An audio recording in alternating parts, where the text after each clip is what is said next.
La gran mayoría de los que estamos aquí somos de otro país y podemos confirmar, podemos dar fe de que el avance tecnológico nos ha facilitado el contacto con nuestros familiares y con nuestros amigos allí en Venezuela.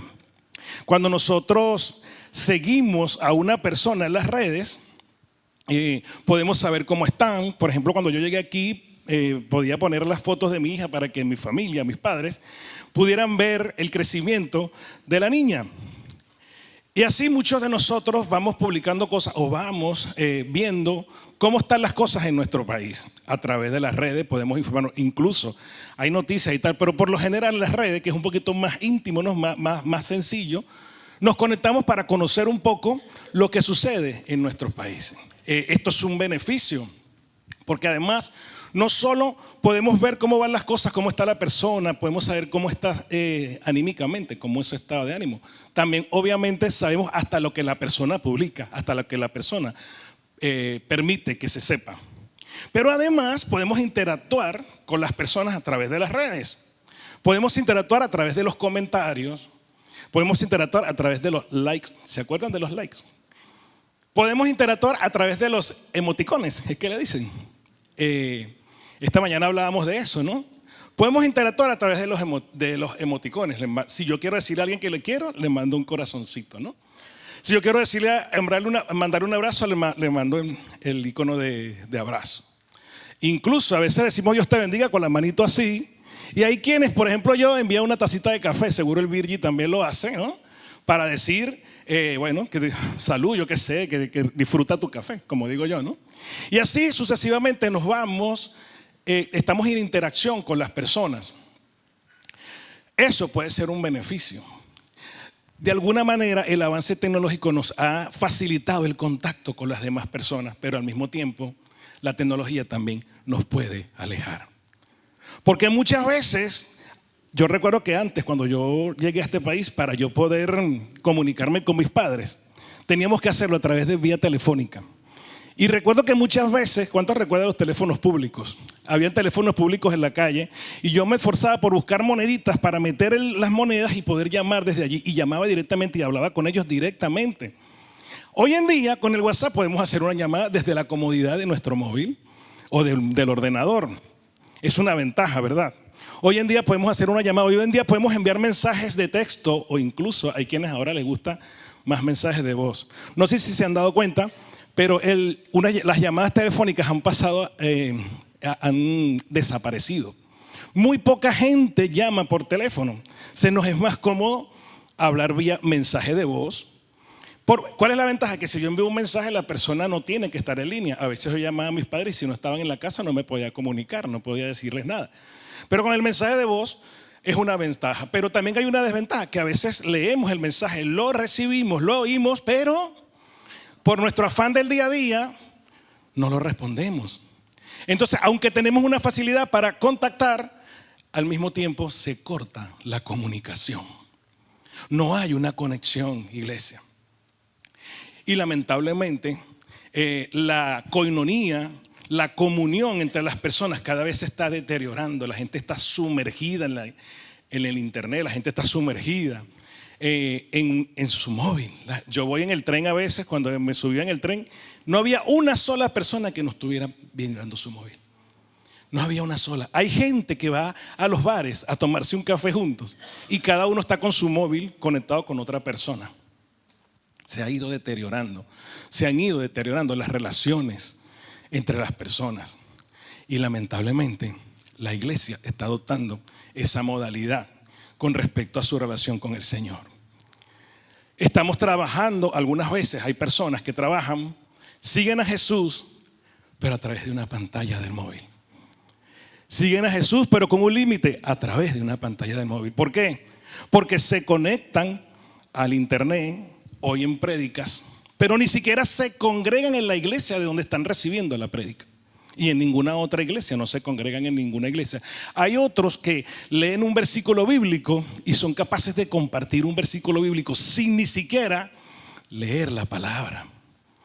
Hay personas incluso que comparten estudios bíblicos sin ni siquiera haberse reunido con el Señor. para decir lo que quiere decir, lo que el Señor quiere decirle. Porque no está mal compartir todo esto, por supuesto que no, pero siempre guiados por el Espíritu Santo. Se ha deteriorado nuestra relación con el Señor. Y ciertamente estas personas pueden seguir a Jesús. Claro que sí, siguen a Jesús a través de las redes, a través de una pantalla. Pero aunque siguen a Jesús, podemos estar lejos de Jesús. Podemos estar a distancia de Jesús. Obviamente no será una distancia física. Jesús es espíritu ahora mismo. Pero podemos estar conectados leyendo la palabra del Génesis al Apocalipsis y estar desconectados del Espíritu Santo. Una actitud de esta nos impide salir de nuestra área de confort. Porque claro, es muy sencillo. No tengo aquí el móvil, pero supongamos que sea este el móvil. Es muy sencillo seguir a Jesús desde una pantalla. Ese es mi límite, hasta ahí llego. No me muevo de mi área de confort. Me quedo, es más cómodo sentarme en el sofá de mi casa, encender la tele y poner el YouTube y ahí ver la prédica que hizo el pastor el domingo pasado. No me dirijo a ninguna iglesia.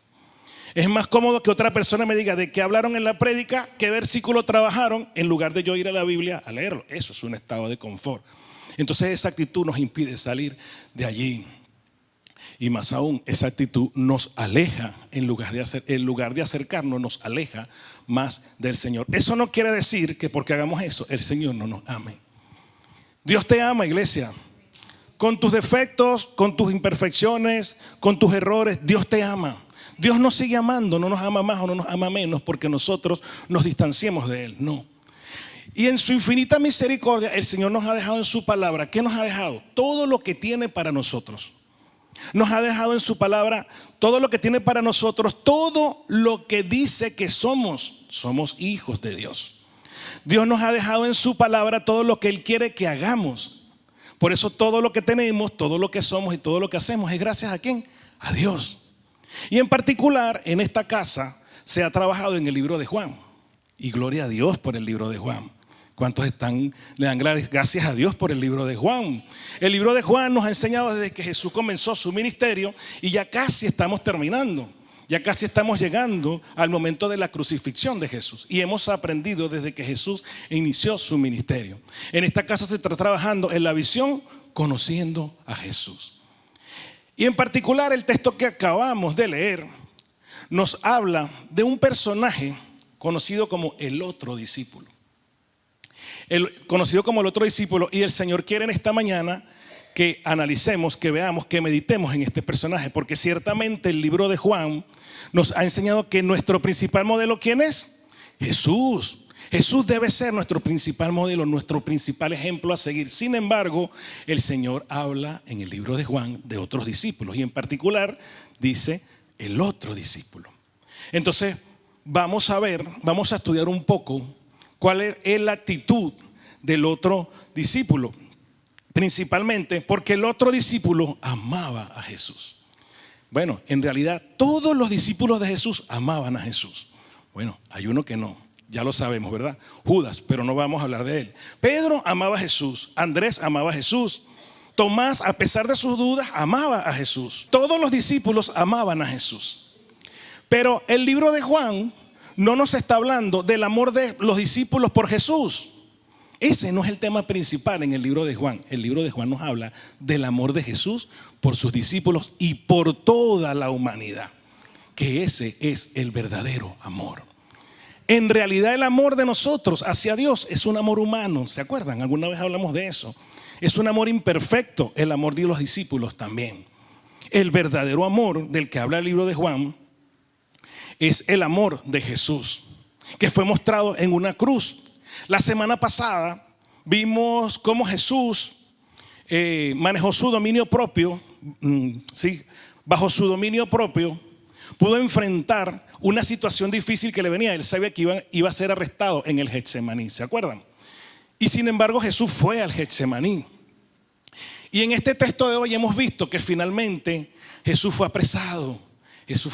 Lo ataron, dice la palabra, como si él fuera un delincuente, para luego llevarlo a la casa de Anás. Anás era el suegro de Acaz. Suenan raros todos los nombres, ¿no? Anás y Acaz, nombres para ponerle a nuestros hijos, los que vayan a tener hijos. fue llevado a la casa de Anás. Anás era el suegro de Acaz. ¿Y para qué fue llevado ahí? Para luego de ser interrogado, era cuando iban a crucificarlo. Ya eso lo veremos las próximas semanas. Pero lo importante o lo más relevante que quiero tocar de este texto es que cuando se nombra a Acaz, el Señor nos está recordando lo que Acaz dijo en el capítulo 11. ¿Cuántos se acuerdan del capítulo 11 que predicamos aquí arriba? No creo que haya un solo amén, ¿no? Yo tampoco me acuerdo, yo sí me acuerdo. En el capítulo 11, Acaz dijo: conviene que un solo hombre muera para salvar a la nación. Ciertamente Acaz, Caifás, perdón, yo dije Acaz. Caifás dijo: conviene que un solo hombre muera para salvar a la nación. Y ciertamente Caifás lo estaba diciendo con intereses políticos y por intereses propios. Sin embargo, Dios usó a Caifás para dar una profecía. ¿Cuál era la profecía? Caifás estaba hablando de la muerte de Jesucristo, porque se estaba refiriendo a que ese solo hombre era conveniente que muriera. Se estaba refiriendo a Jesús. Caifás estaba profetizando la muerte de Jesús. Caifás estaba hablando de lo que es el corazón del evangelio. ¿Cuál es el corazón del evangelio, iglesia? El sacrificio de Jesucristo en esa cruz, que fue hecho con un propósito. ¿Cuál propósito? Salvar a toda la humanidad, a ti, a mí y a todos. Ese es el corazón del evangelio. ¿Y por qué lo hizo Jesús? Lo hizo por amor. Lo hizo por amor. Lo hizo por ti y por mí. ¿Entiendes eso, iglesia? Creemos eso. Creemos que Jesús se entregó en esa cruz por cada uno de nosotros. Lo decíamos esta mañana. Bien sea que haya millones de puntitos en el mundo, millones de personas en el mundo, ese puntito pequeño que eres tú, por ese puntito pequeño también entregó su vida Jesucristo en esa cruz. Cuando nosotros entendemos eso, cuando nosotros lo sabemos y lo entendemos, entonces ahí nos vamos a enamorar de Jesús. Vamos a querer estar siempre con Él. Vamos a querer servir al Señor. Vamos a querer seguirle al Señor. Y es cierto que todavía hay personas en el mundo que no conocen a Jesús, no han recibido el regalo de la salvación. Pero también es cierto que hay creyentes que siguen a Jesús, que siguen a Cristo, pero bajo el ejercicio de un ministerio, persiguiendo un ministerio. Hay personas que van a las iglesias porque quieren ser profetas. Hay personas que van a las iglesias porque quieren ser maestros. Hay personas que siguen a Jesús porque quieren ser pastores. Hay personas que en lugar de seguir a Jesús persiguen un cargo dentro de una congregación. Más aún, hay personas que no persiguen cargos, pero que trabajan, siguen a Jesús porque les gusta llamarse cristianos, para decir: yo soy cristiano. Así como Caifás. ¿Quién era Caifás? Caifás era el sumo sacerdote, pero está clarísimo que Caifás no conoció a Jesús, no lo reconoció como el Salvador del mundo. Y Caifás se conocía la Biblia, porque los del Sanedrín, los que pertenecían al Sanedrín en aquel tiempo, ¿qué hacían? Se conocían la palabra, se conocían las escrituras, eran estudiosos de la palabra. Él era el sumo sacerdote, pero su interés no era realmente Jesús. Su interés era ser un sumo sacerdote. Hay personas que van a las iglesias por quererse llamar cristianos. Yo una vez conocí una chica que me dijo que ella era cristiana y yo le pregunté: qué bien, ¿en qué iglesia te congregas? No, yo no me congrego. Eso es ser cristiano, eso es seguir a Jesús. Eso no es seguir a Jesús. Y no era ni siquiera porque lo siguiera por YouTube. No, yo no me congrego, pero yo soy cristiana. Bueno, perfecto. Obviamente yo no me pongo a discutir, ya lo he dicho más de una vez, no podemos decirle a nadie discutir por esto. No somos llamados a ser, a defender nada, a discutir con las personas. Somos llamados a ser pacificadores. No podemos ponernos en luchas, en peleas por doctrinas ni por nada de esto.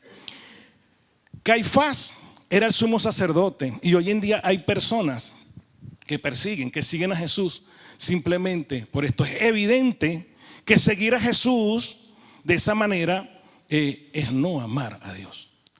Porque para amar a Dios es necesario seguir a Cristo, y para seguir a Cristo es necesario estar cerca del Espíritu Santo, una comunión con el Espíritu Santo. No hay otra manera, iglesia. No hay otra manera. Cuando nos llenamos del Espíritu Santo, el amor de Dios se impregna en nosotros y entonces ahí sí sentimos un verdadero amor. La pregunta es, ¿de qué manera estamos siguiendo a Cristo? ¿De qué manera seguimos al Señor? En el texto que hemos leído se nos habla de dos discípulos. Uno es Pedro y el otro es el otro discípulo. En el texto dice Pedro y el otro discípulo, ambos seguían al Señor, ambos seguían a Cristo.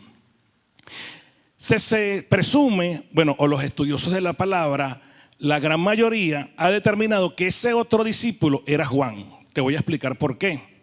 Porque en el libro de Juan, el mismo que escribió el libro que estamos estudiando, en el libro de Juan nunca se menciona a Juan directamente. Juan no se refiere a Juan directamente, sino que se refiere a sí mismo como el discípulo amado, o en este caso como el otro discípulo. Fíjense la diferencia con Caifás. No importa el nombre de Juan. A Juan no le importó poner su nombre en la Biblia. Yo creo que si hubiera escrito el libro de Juan, sería el libro de Adi, diría Adi desde el primer versículo hasta el último. Y así muchos, porque nos gusta, porque nos encanta a mí me hubiera encantado que mi nombre, siendo yo, estuviera en la Biblia. A Juan no le importaba eso. Juan lo que quería era seguir a Cristo. Él no perseguía un título. Se presume que puede ser Juan por esto. Sin embargo, hay otras tendencias. Hay quienes dicen que era Nicodemo. Pero independientemente del nombre del otro discípulo, yo en esta mañana quiero pedirte que el nombre de ese otro discípulo seas tú. Que pongas tu nombre en donde dice el otro discípulo. Virgi, Isabel, Damaris, Elena, Belkis, Adi, Jordi, Carolina, y tu nombre lo pongas allí. ¿Sabes por qué? Porque lo que estamos estudiando nos refleja lo que el Señor nos quiere enseñar de lo que significa seguir a Cristo. El otro discípulo amó a Jesús y siguió a Jesús hasta el final. ¿Cómo debemos seguir a Cristo?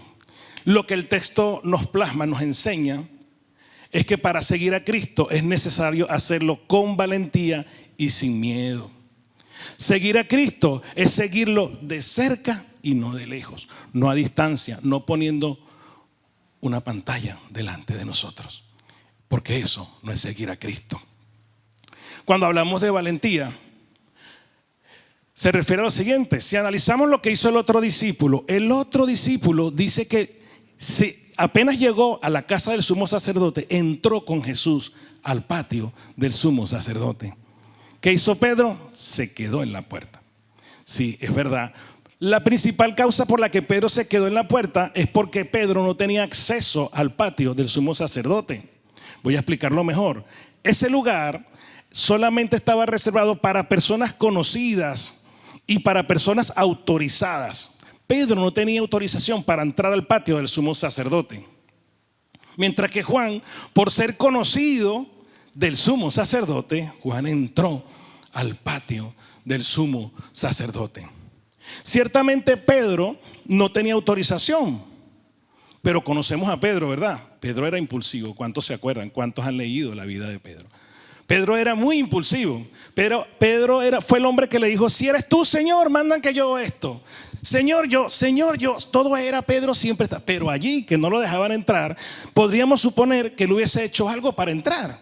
Dado su carácter: oye, pero yo amo a Jesús, yo quiero entrar. Y hubiese buscado la manera de hacerlo. No, Pedro no hizo eso porque Pedro estaba lleno de miedo. Pedro tenía miedo de que lo reconocieran como discípulo de Jesús. Es impresionante ver cómo Pedro, el mismo Pedro que un día en los evangelios vemos que prometió a Jesús morir con él si era necesario. Eso le dijo Pedro a Jesús. Ese mismo Pedro hoy tiene miedo de que lo reconozcan como discípulo de Jesús. El mismo Pedro que la semana pasada le cortó la oreja a Malco, ¿cuántos se acuerdan? Ese mismo Pedro ahora tiene miedo de que lo reconozcan como discípulo de Jesús. Pedro estaba lleno de miedo. En aquel lugar había un ambiente tenso porque habían apresado a Jesús. Había, no sé cómo le dicen aquí, algarabía, no sé si la palabra puede ser así. Había movimiento, guirigay, puede ser, a lo mejor también puede ser eso, no sé cómo se dice el término. Lo cierto es que había como un alboroto porque habían cogido a Jesús y se lo habían llevado.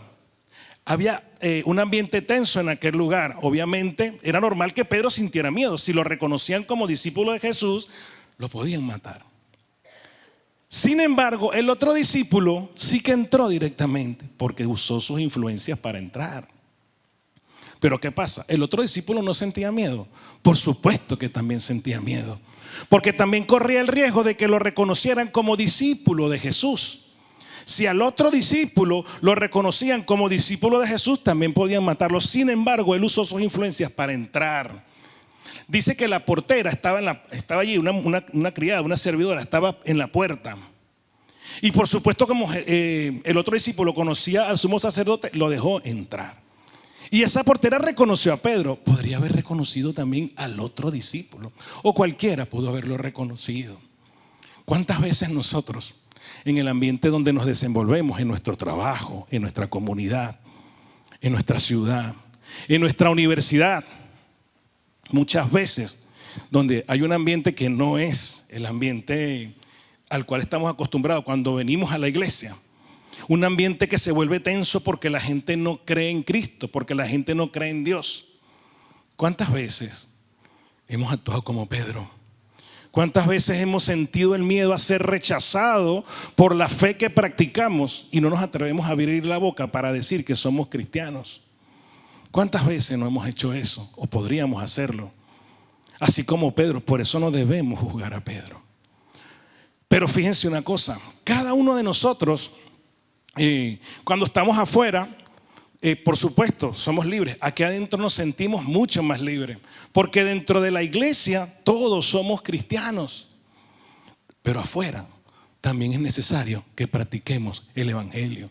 Iglesia, el evangelio, la fe como tal, no se sostiene por emociones. Porque nosotros venimos aquí, adoramos, alabamos, bailamos, danzamos. Le decimos al otro, Dios te bendiga, hermano. Sonreímos, nos sentimos, nos gozamos, como hemos dicho esta mañana.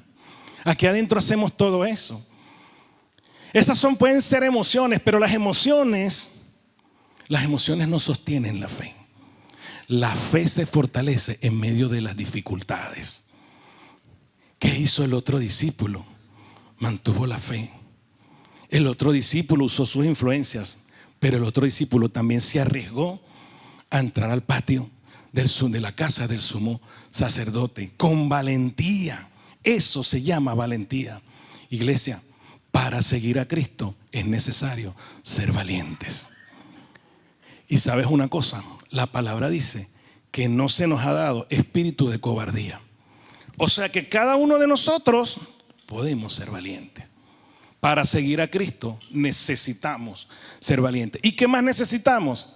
Seguirlo de cerca, no a lo lejos, no quedarnos en la puerta como hizo Pedro. Pedro se quedó en la puerta y no hizo nada para poder entrar. Fíjense lo que sucede, se lo voy a relatar. Pedro llegó y había una puerta, había una pantalla, la pantalla del móvil.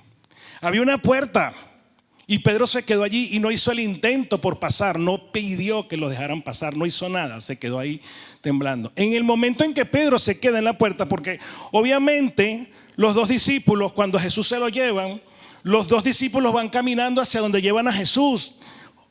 Uno se queda en la puerta y el otro sigue. Pedro chocó, se quedó allí en la puerta. En ese mismo momento, Jesús todavía ya iba para adentro. En ese mismo momento se marca una distancia entre Pedro y Jesús, una distancia física. Sí, pastor, pero es que Pedro no podía entrar, por eso es que se marca la distancia. Pero también se marca una distancia entre Pedro y la fe que Cristo había impregnado en él. Porque Pedro sí se dejó dominar por el miedo. Hubo una distancia entre Pedro y Jesús, pero también entre Pedro y la fe que Jesús le había dado. Ya Pedro, la fe de Pedro comenzó a menguar. Sin embargo, el otro discípulo no solamente usó sus influencias para entrar. El texto dice que el discípulo habló con la portera y la portera dejó entrar a Pedro. Usó sus influencias el otro discípulo para entrar él y para permitir, para ayudar a Pedro a que le dejaran entrar. Pedro no podía entrar, Pedro entró porque el discípulo usó sus influencias, el otro discípulo. ¿Quién es el otro discípulo, Juan? El otro discípulo podría ser tú, iglesia. El otro discípulo podía ser cualquiera de nosotros. ¿Y qué hizo el otro discípulo? ¿O qué podemos hacer nosotros hoy día siendo el otro discípulo? Nosotros podemos traer a las personas para que conozcan a Jesús, ayudarles a conocer a Jesús, a acercarse a Jesús. Eso fue lo que hizo el otro discípulo. Ayudó a Pedro a que se acercara más a Jesús físicamente, como nosotros con la posición del otro discípulo podemos ayudar a otras personas a que se acerquen a Jesús, pero también podemos ayudar a nuestros hermanos de la fe a que se motiven a permanecer cerca de Jesús. A permanecer, ¿le suena de algo? Porque podemos conocer a Cristo, podemos entregarle nuestras vidas, pero vamos a ir al cielo solamente los que le entreguemos nuestra vida y que permanezcamos en Él. Porque el evangelio no es conocer a Cristo, decir yo te acepto como mi Salvador, darme la vuelta e irme a seguir haciendo lo que yo quiero hacer y a trabajar bajo mi voluntad. Ese no es el evangelio, eso no es seguir a Cristo. Tampoco seguir a Cristo es entregarle mi corazón y decirle yo te voy a servir pero a mi manera. Yo quiero hacerlo de esta manera. Yo quiero estar en el ministerio de alabanza. Yo te quiero servir en el ministerio de alabanza. O yo te quiero servir siendo ujier. No, iglesia, perdón. Nosotros no somos los jefes. El único jefe es el Señor. Y nosotros vamos a servir al Señor en lo que el Señor nos diga. No es a tu manera, no es a mi manera. No es quedándome en mi casa detrás de un móvil. No es así. El Señor no enseñó eso en su palabra. El Señor en su palabra nos está enseñando a cómo seguirle. Seguir a Cristo es de valiente y seguirle de cerca.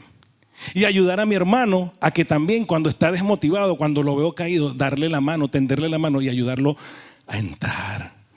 ¿A dónde? Al patio del sumo sacerdote. No, a entrar en la presencia de Jesucristo. Para eso que el Señor quiere en esta mañana que veamos lo que hizo el otro discípulo. Y finalmente, si seguimos viendo el texto, dice que sí, que Pedro finalmente entra. Por las influencias del otro discípulo, Pedro entra. Pero ¿saben qué hizo Pedro?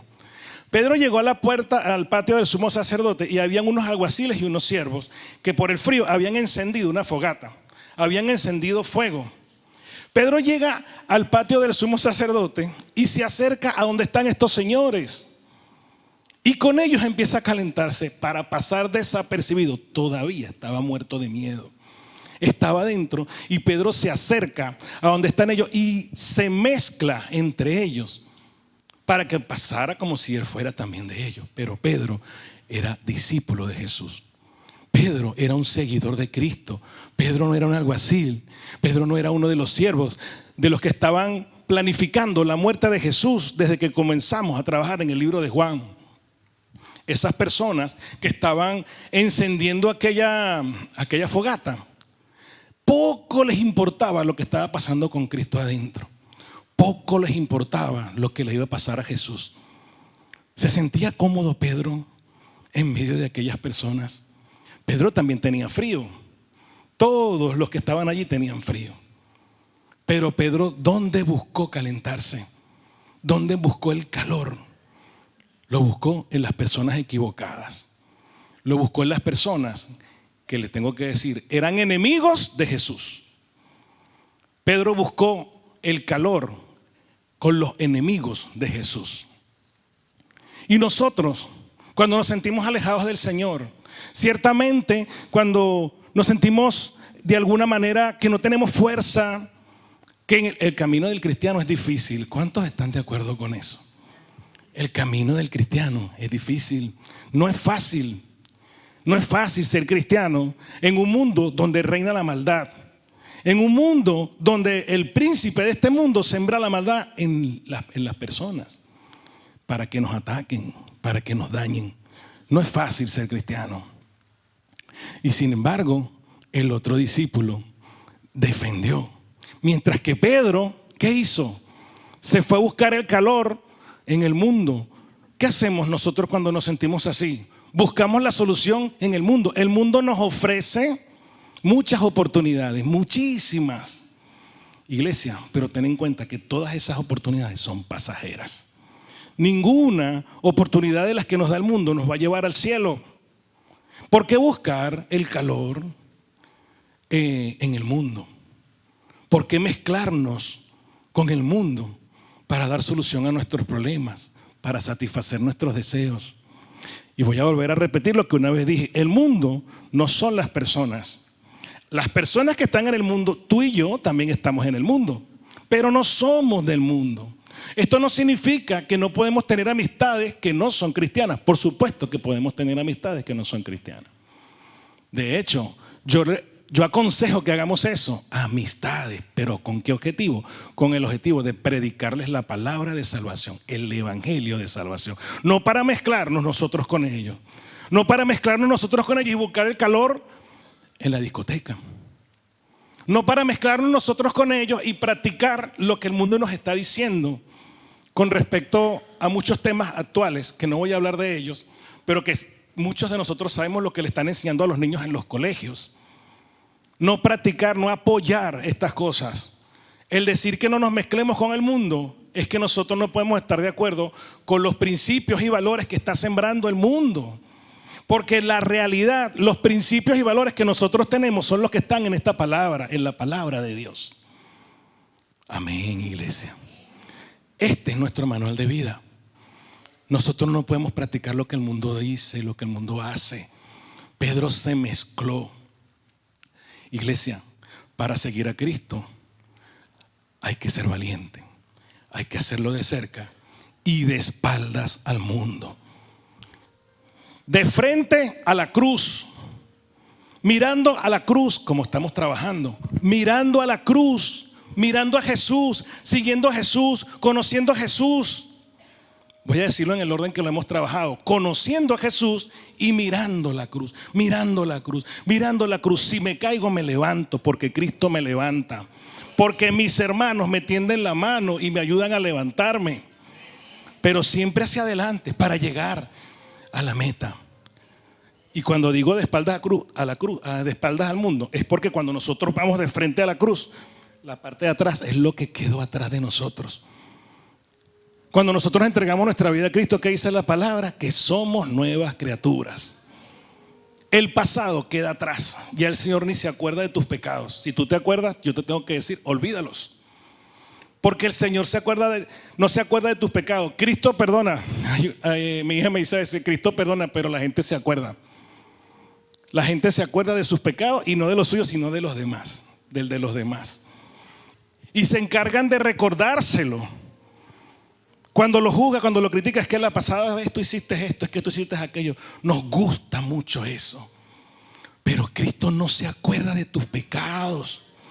Olvídalos, déjalos atrás.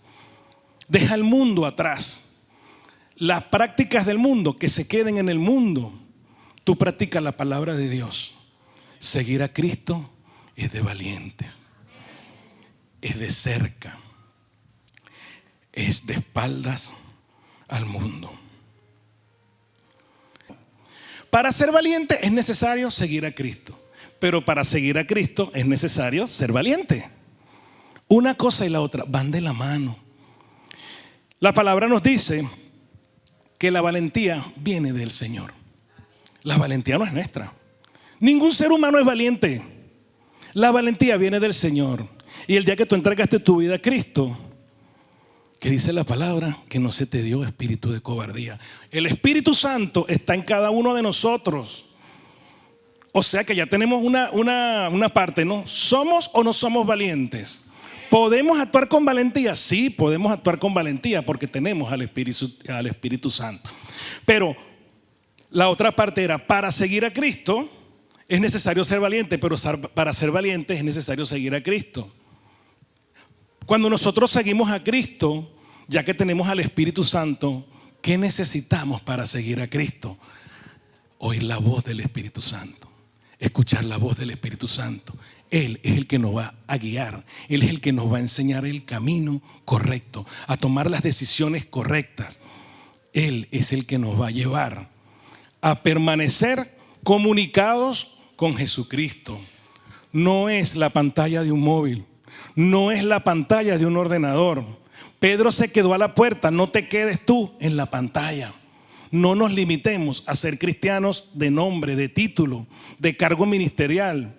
No, necesitamos tener una frecuente, una constante comunión con el Espíritu Santo. No hay más maneras, iglesia. No hay otra manera. Es la única manera de seguir a Jesús. Lo demás son derivados, lo demás no vale. Yo no puedo ser cristiano sin congregarme en una iglesia. Lo siento, pero es lo que dice la palabra. Porque por algo el Señor nos dijo en su palabra: no dejéis de congregaros. Si el Señor dice eso, es por algo, no es porque Él le place. No es porque Él le place. ¿Sabes una cosa? Pedro negó a Jesús. Pero una vez que Jesús resucita, se encuentra con Pedro, a pesar de que él lo negó. ¿Qué le dijo Jesús a Pedro? Pedro, ¿me amas? Pedro, ¿me amas? 3 veces. ¿Y qué respuesta le dio? Yo te invito a que si no has leído el pasaje, lo leas. Y si ya lo leíste, vuélvelo a leer. Seguro que el Señor te va a decir otra cosa, o te va a afirmar, o te va a confirmar lo que ya te ha dicho. La Biblia es el Señor hablando directamente a cada uno de nosotros. La Biblia no es un libro de historia, aunque tiene historias, no es un libro de historia. La Biblia no puede ser un libro aburrido. La Biblia tiene movimiento desde el Génesis hasta el Apocalipsis. A veces cuando lo leemos nos enredamos, no entendemos lo que dice. Pero si el Espíritu Santo está contigo leyendo, te va a explicar. La Biblia, cuando tú lees la Biblia, si vuelves a leer este pasaje de Pedro, te darás cuenta que le dijo, ¿qué le dijo? Apacienta mis ovejas. Apacienta mis ovejas. ¿Eso qué quiere decir? La iglesia. Iglesia. Jesús se estaba refiriendo a la iglesia. El mayor tesoro del Señor Jesucristo, ¿sabe qué es? La iglesia. Y ya no estoy hablando de estas 4 paredes, no es de este edificio. Este no es su mayor tesoro. El mayor tesoro de Jesucristo es la iglesia Génesis. Los miembros de la iglesia Génesis, los que acudimos a la iglesia Génesis, todos nosotros somos una iglesia. ¿Cómo estamos siguiendo a Cristo, iglesia?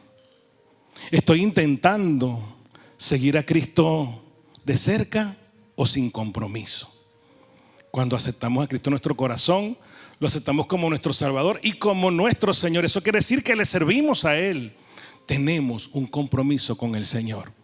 ¿Queremos seguir a Cristo comprometidos con Él o queremos seguir a Cristo desde una pantalla de móvil? ¿Deseo que la gente me conozca como discípulo de Cristo o me escondo negando mi fe?